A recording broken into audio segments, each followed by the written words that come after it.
দূর এসেছি, আমি বুবলি হয়েছি।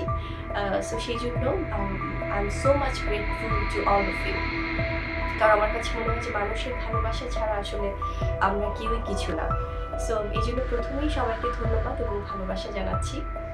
আর আমার এই অল্প সময়ের অভিজ্ঞতা যেটি বলছিলাম শুরুতেই, আমি অনেক কিছু শিখেছি। সব সময় তো আসলে আমাদের এই পথ চলাটা বা এই জার্নিটা তো স্মুথ থাকে না, অনেক সময় অনেক বাধার সম্মুখীন হতে হয়, অনেক স্ট্রাগল থাকে। এমডি সেলিম শিকদার লিখেছেন, এত শিক্ষিত ও স্মার্ট হয়ে কী লাভ, এক মূর্খ সাকিবের পেছনে এত অপমান করার পরেও তার পেছনে পড়ে আছে। এমডি সালমান লিখেছেন, শাকিব খানের নজরে আসার জন্য কত চেষ্টা। মিস নাসরিন সুলতানা লিখেছেন, আর ডল সেজে লাভ নেই, কেউ আর পচা আলু কিনবে না। তাপসী দাস লিখেছেন, বুবলি তুমি নিজের মতো বাঁচো, ওই বেইমান লোক সাকিবের পেছনে পড়ে থেকো না, তুমিও সুপারস্টার, শুধু বাচ্চার জন্য যেটুকু দরকার সেটুকু সম্পর্ক রাখো, বাকিটা তুমি তোমার মতো বাঁচো, নিজেকে এত নিচে নামতে দিও না। দেখো আমাদের ইন্ডিয়াতে কতজনের এরকম হয়েছে, তারা কিন্তু ওই স্বামীর কথা বলে না।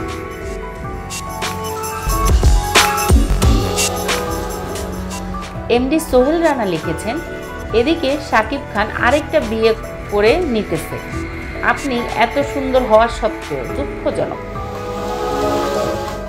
সানজিদা হবেন অন্মিতা লিখেছেন, নিজেকে ফিট রাখার রহস্যটা সবাইকে বলো প্লিজ, কারণ অনেক নায়িকা আছে যারা বাচ্চা হওয়ার পর লাউ কচু হয়ে গেছে, তাদের জন্য খুব কাজে লাগবে।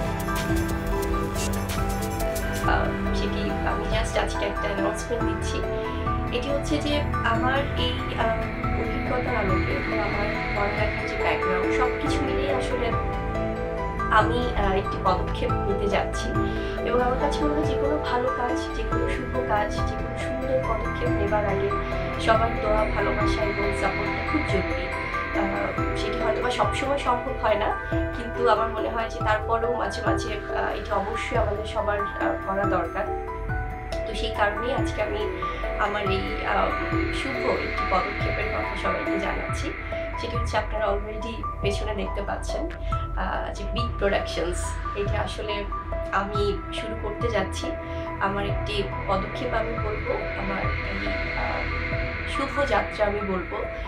সেটি হচ্ছে যে আমার অনেক সৌভাগ্য হয়েছে অনেকগুলো প্রোডাকশন হাউসের সাথে কাজ করবার, এবং প্রত্যেকে অনেক সাপোর্টিভ, এবং আমি সামনে আর অনেক বেশি বেশি কাজ করতে চাই, যেগুলো আমার আপকামিং অনেকগুলো প্রজেক্ট আছে অনেক ভালো ভালো রিনাউন্ড প্রোডাকশন হাউসের সাথে। সো সব কিছুর অভিজ্ঞতার আলোকে আসলে আমি চাচ্ছিলাম যে আমার জায়গাটা থেকে, আমার এই মিডিয়াতে এতদিনের একটা জার্নি, সো আমি চাচ্ছিলাম যে আমার একটা প্রোডাকশন হাউস থেকে যদি আমি ক্ষুদ্র একজন মানুষ, বাট যদি একটা স্টেপ আমি নেই বা আমি যদি কাজ শুরু করি, তো সেটিই করতে যাচ্ছি। আজকে একদম সংক্ষেপে আপনাদেরকে জানাচ্ছি, আপনাদের সবার দোয়া আমার আমি সবসময় চাই, যেটি আজকেও ব্যতিক্রম না, আমার বিগ প্রোডাকশনসের জন্য, যেটি বুবলি ইনোভেটিভ গ্রুপ, এই প্রোডাকশন হাউসের জন্য আমি বলবো সবাই আপনারা আমাকে শুভকামনা জানাবেন, যেটি বরাবরই করেছেন। এই প্রোডাকশন হাউসটা দেওয়ার আসলে আমার একটি উদ্দেশ্য অবশ্যই আছে, একটি না অনেকগুলো উদ্দেশ্যই আছে। যেটি হচ্ছে আমি চাই সবাইকে নিয়ে কাজ করতে, যেহেতু আমার সুযোগ হচ্ছে অন্যান্য প্রোডাকশন হাউসে কাজ করবার, এবং আমি আরও চাই যে অন্যান্য প্রোডাকশন হাউসে যেন আমি সবসময় কাজ করতে পারি। কিন্তু আমাদের এই বিগ প্রোডাকশন হাউস থেকে আমি চাইবো যে অবশ্যই যারা প্রতিষ্ঠিত যারা আছেন, শিল্পী, কলা কৌশলী, তাদেরকে নিয়ে তো অবশ্যই কাজ করতে চাই, কিন্তু তার বাইরেও যারা তরুণ তরুণী আছেন বা যারা নতুন নিউ কামার বা যারা যে কোনো ক্যারেক্টারের জন্য আমাদের এই প্রোডাকশন হাউস থেকে অবশ্যই সিনেমা তো আসবেই, কিন্তু আমি চলচ্চিত্রের মানুষ, তার বাইরেও কিন্তু নাটক, মিউজিক ভিডিও, শর্ট ফিল্ম, বিভিন্ন ধরনের প্রোগ্রাম, টক শোজ এবং নিউজ রিলেটেড অনেক কিছু, তো সব কিছুই আসবে, যেটি আমি চাই বরাবরই যে আমার দর্শকরা